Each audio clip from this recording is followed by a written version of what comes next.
Hey gamers, this is Liz Davidson from Beyond Solitaire, and I am kind of posting an unusual video today.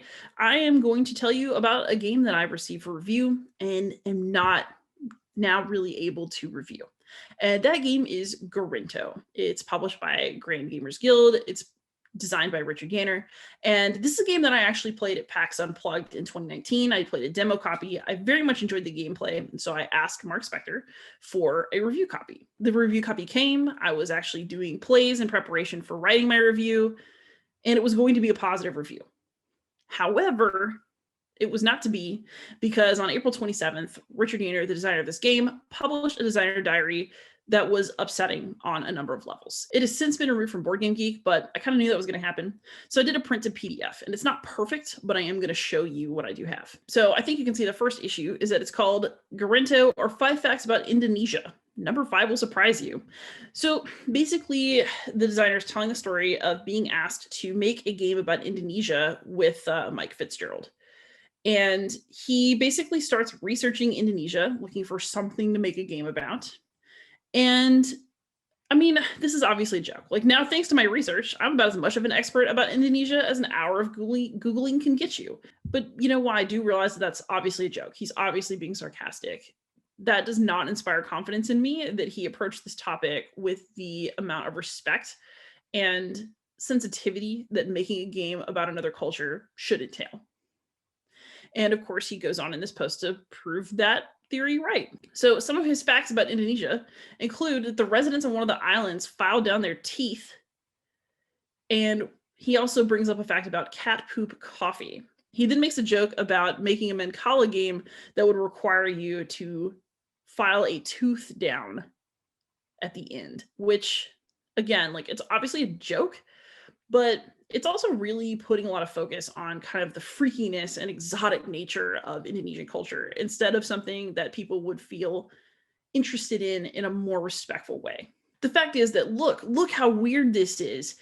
That's not really an appropriate way to approach somebody else's culture, especially if you have never been to the place and you've just spent an hour on Google and you are looking at someone else in another country and passing snap judgment on them. For most of the rest of the post, things are kind of innocuous. He's talking about his Catan prototype.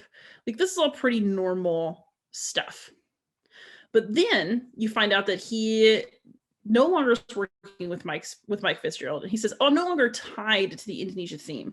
So he then immediately looks for something else, and it's just apparently a random search for things with 5 objects.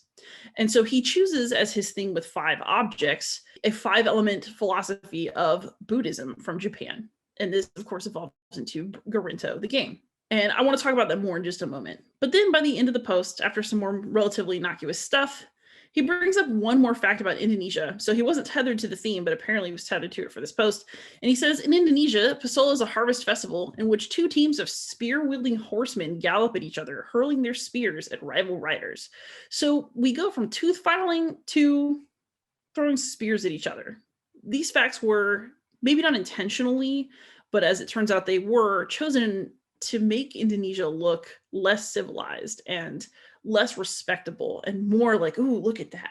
And actually, Jason Perez has a really good video about this on Shelf Stories where he explains why it is so messed up that you would choose these particular facts and present them in this particular way. So I'm going to leave that part to Jason and link him in my show notes.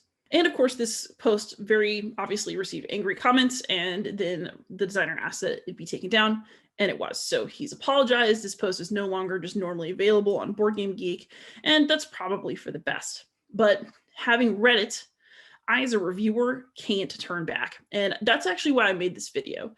I normally will cover any review copy that comes through my hands.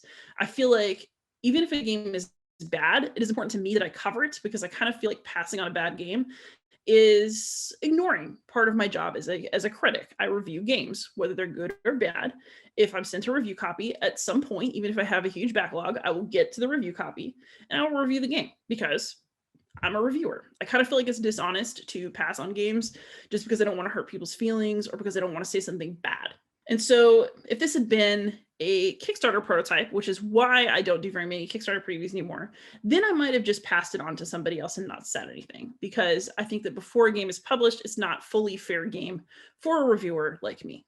However, a fully published copy of Gorinto was sent to me, and I don't typically pass on those, especially because I asked for this one. And so it's important to me as a reviewer to be transparent about what's going on, because I think that you as my audience deserve that. And I also think that it's important for me as a reviewer to make myself be upfront about that. So basically how it shakes is that I was enjoying Gorinto. It probably would have gotten a high score for me if I had not really thought about the theming and how problematic it ultimately was. However, I don't know how you give a score to I am culturally insensitive and probably did not show enough respect for the thing I themed my game around. And that's the problem that I think we're dealing with here.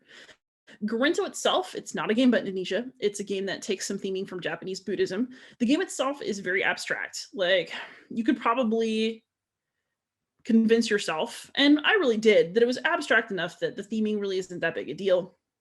And I honestly did not think too much deeper into it after the first time I played. And it's easy for me not to worry about how a game about Japanese Buddhism might make other people feel. And so I didn't think about it. And I now regret that because the thoughtlessness of this designer's post really tells me that I should have paid more attention when things didn't seem right the first time. Because just because it's an abstract game that doesn't do anything bad, that also doesn't mean that borrowing from somebody else's culture to theme your game to make it seem a little sexier is good. And that's something that I have to own and that I have to think about harder going into the future. But, given that Gorinto is something that's inspired by Buddhism, I mean, I'm an atheist. I study religion academically, but I do not spend a lot of time thinking about religious feelings anymore. It's been a long time since I did that outside of a scholarly context. That said, I would be really interested, but probably appalled to see a game that somebody did about Christianity with very little knowledge of it and Googling it for 1 hour. Like, what would you even make? What would that look like? Would that be something that was sufficiently respectful for a Christian audience, which is a lot of board gamers in America? I'm going to guess no. And so applying that same standard to Gorinto, it probably was not appropriate to just Google it, go with it because it had 5 things, and then make a game about it, even if that game seems to me pretty innocuous. And I think that's something that we can all do better with going forward. You don't need a shallow version of somebody else's culture to make a game good or to make the gameplay more exciting. So I, as a reviewer, feel that I can't do a standard review of this game because my score would be compromised by what I know and how upset I was by it. Therefore, I'm covering the game this way, and I'm making a video about it so that I know, and everybody knows exactly what was going through my head when I decided to ignore this review copy, and I'm going to end up passing it on to somebody else. I do also think that this topic, and I don't want to do a big video about this right now, but I do think that this situation brings up an important topic, which is under what circumstances is it okay for someone to make a game about a culture that's not theirs? And I do not think that people should not be allowed to make games about cultures and time periods and subjects that are not native to them. I think that exploration and research are good, and that it's absolutely possible to make games that are about cultures other than your own, that are sensitive, thoughtful, and high quality. However, I also think it's the height of rudeness to just kind of glance at another culture, grab something that seems to work, and slap it on your game because it sounded like a good idea. And that's something that is very easy for us in the United States to do. We're used to understanding ourselves as the center of the world, and to most of the rest of the world, we're not. And that's some work that we have to do. So I can't score Gorinto, I can't fairly review it, but I am leaving this here for posterity to tell you why that wasn't possible. That said, I do generally like Grand Gamers Guild. Mark Spector, who sent me this review copy, is a friend of mine. Hopefully this game is just one unfortunate episode in the history of an otherwise good publishing company. Thanks so much for listening. If you disagree, that's fine. I think that this is something that we're all kind of personally dealing with if we are people who are playing games and also caring about the people the games are made about. And I appreciate you taking the time to listen. Happy gaming, everyone.